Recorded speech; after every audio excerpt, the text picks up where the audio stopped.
தமிழ் வார இதழில் ஒரு நல்ல எழுத்தாளர் தமிழருவி மணியன் அப்படிங்கிறவர் ஒரு ஆங்கில கவிதையை மொழிபெயர்த்து எழுதியிருந்தார். அதை இன்றைக்கு சமூகத்தினுடைய சிந்தனை கருதி சமய விழாவில் சொல்வதில் நான் இரட்டிப்பு மகிழ்ச்சி அடைகின்றேன். ஒரு பெரிய பையன் சாஃப்ட்வேர் முடித்து நல்ல வேலைக்கு முடித்து வெளிநாட்டுக்கு போயிட்டான். 73 வயசு அவன் அம்மாவுக்கு. அவன் வந்துருவான்னே எதிர்பார்த்தா வரலை. மாமிக்கு ஹார்ட் அட்டாக் வந்துடுத்து. ஒரு கையில் நெஞ்சை பிடிச்சிட்டு இன்னொரு கையில் பேனாவை எடுத்து அவன் பையனுக்கு ஒரு லெட்டர் எழுதினான். மகனே, நீ பிறந்த அன்று வீட்டின் கொல்லைப்புறத்தில் ஒரு தென்னையை நட்டு வைத்தேன். நாங்கள் ஊற்றிய தண்ணீரில் தென்னை வளர்ந்தது. நாங்கள் சிந்திய கண்ணீரில் நீ வளர்ந்தாய். எங்கோ இருந்து ஈட்டக்கூடிய பொருள் உனக்கு சுகத்தை தருகிறது.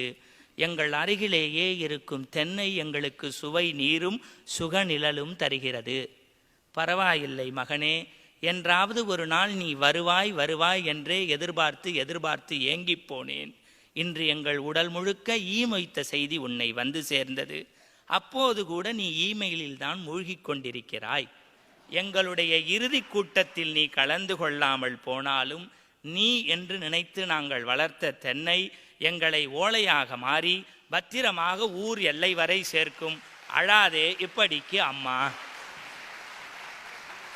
அதை படிச்சுட்டு என் பங்குக்கு நான் 2 வார்த்தை சேர்த்தேன்.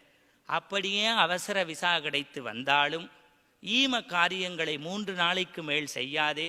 தொடர்ந்து தலைகுளித்தால் 4வது நாள் உனக்கு ஜலதோஷம் வந்துவிடும். மாத்திரை கொடுப்பதற்கு அம்மா மயான பூமியில் சாம்பலாய் இருப்பேன். இது சத்தியம். இந்த நிகழ்வை பார்க்கின்றவர்கள் இனியேனும் நீங்கள் வாழ்க்கையில் டாக்டராக இருக்கலாம், இன்ஜினியராக இருக்கலாம், வக்கீலாக இருக்கலாம், கலெக்டராக இருக்கலாம், எனக்கு அதை பற்றி கவலை இல்லை. இந்த நிகழ்வை பார்த்த பிறகாவது தாயை தெய்வமாக மதித்தால் அந்த நிகழ்ச்சிக்கு கிடைத்த அங்கீகாரம் என்பதை நான் பெருமையோடும் கர்வத்தோடும் சொல்லிக்கொள்வேன்.